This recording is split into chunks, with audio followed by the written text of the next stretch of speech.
Bonjour à tous, bienvenue pour cette nouvelle vidéo. Donc aujourd'hui, je vais vous parler de Freda McFadden. Je pense que tous les passionnés de thriller connaissent cette autrice. C'est l'une des autrices les plus populaires en ce moment.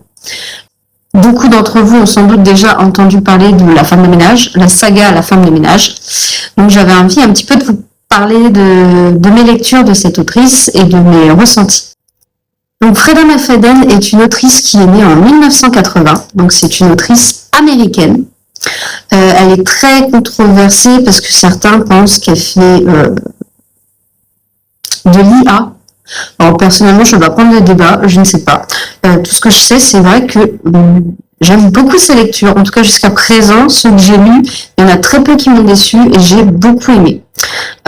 Mes préférés, mes deux livres préférés de cette autrice, ça reste La Psy et L'intruse. Alors malheureusement, je ne vais pas pouvoir montrer le livre de La Psy parce que je ne l'ai pas. Je ne sais pas ce que j'en ai, je ne l'ai pas avec moi. Mais je l'ai lu et c'est l'un de mes préférés. C'est d'ailleurs le premier que j'ai lu de cette autrice. Donc, on va commencer par présenter un petit peu les livres. Donc, La prof.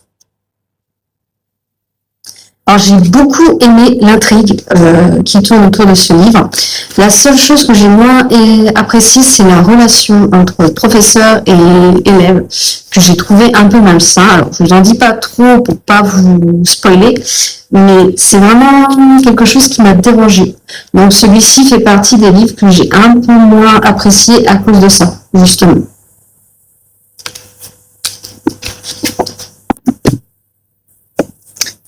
Donc, bien sûr, on ne peut pas parler de Freda McFadden sans parler de la saga Femme de ménage.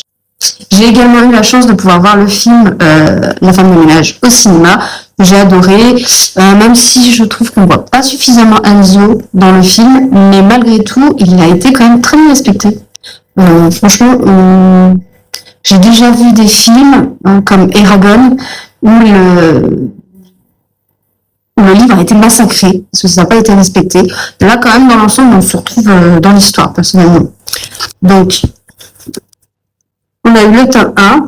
Donc, pour moi, ça a été une belle découverte. Je l'ai beaucoup apprécié, cette lecture. Le tome 2, on retrouve un petit peu le concept du tome 1. J'ai bien aimé aussi. La femme de ménage se marie, donc celui-là c'est vraiment un tout petit tome, il fait que quelques pages, mais malgré tout c'est celui que j'ai un petit peu moins aimé. Alors on sent qu'au début l'autrice nous explique qu'elle nous l'a fait pour nous faire plaisir, parce que dans le tome 3, qui est juste là, on apprend qu'Enzo est déjà marié et elle a voulu nous faire la scène un peu du mariage. Bon, je trouve que c'était une déception, du coup il n'était pas très utile.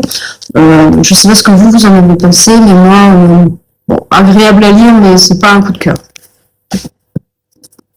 Et bien sûr, le tome 3 que je vous ai montré tout à l'heure, vite fait. Donc, j'ai bien aimé, je trouve qu'il conclut très bien la fin de cette saga, personnellement. J'ai pris beaucoup de plaisir à le lire. Donc, je ne sais pas ce que vous en avez pensé. The Bond Friends, alors j'ai bien aimé, c'est pas un coup de cœur, mais j'ai passé vraiment un très bon moment à le lire, plein d'intrigues, on retrouve vraiment du Freda McFadden dans toute sa splendeur. Et puis L'intruse, donc l'un de mes préférés, franchement j'ai pris beaucoup de plaisir à le lire. En plus on aborde un petit peu la maltraitance infantile, je trouve que c'est très important de l'aborder. Même si ça a été fait de manière un peu fictionnelle, hein, ça reste une intrigue, j'ai bien aimé. Et il me restera encore à lire La locataire, que j'ai pas encore eu la chance de lire, et puis bien sûr le dîner, je crois, qui sort dans pas très longtemps, le 1er juillet. Donc je suis curieuse de lire, parce qu'apparemment le concept il change un petit peu. Alors je sais pas si vous les avez déjà lus, si vous avez déjà lu du Freda McFadden, je serais curieuse d'en savoir plus, et puis de connaître aussi vos avis.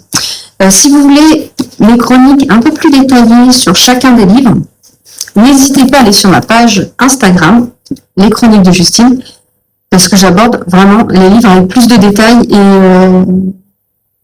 plus de sujets. Je le fais très court parce que je ne veux pas vous spoiler dans les histoires.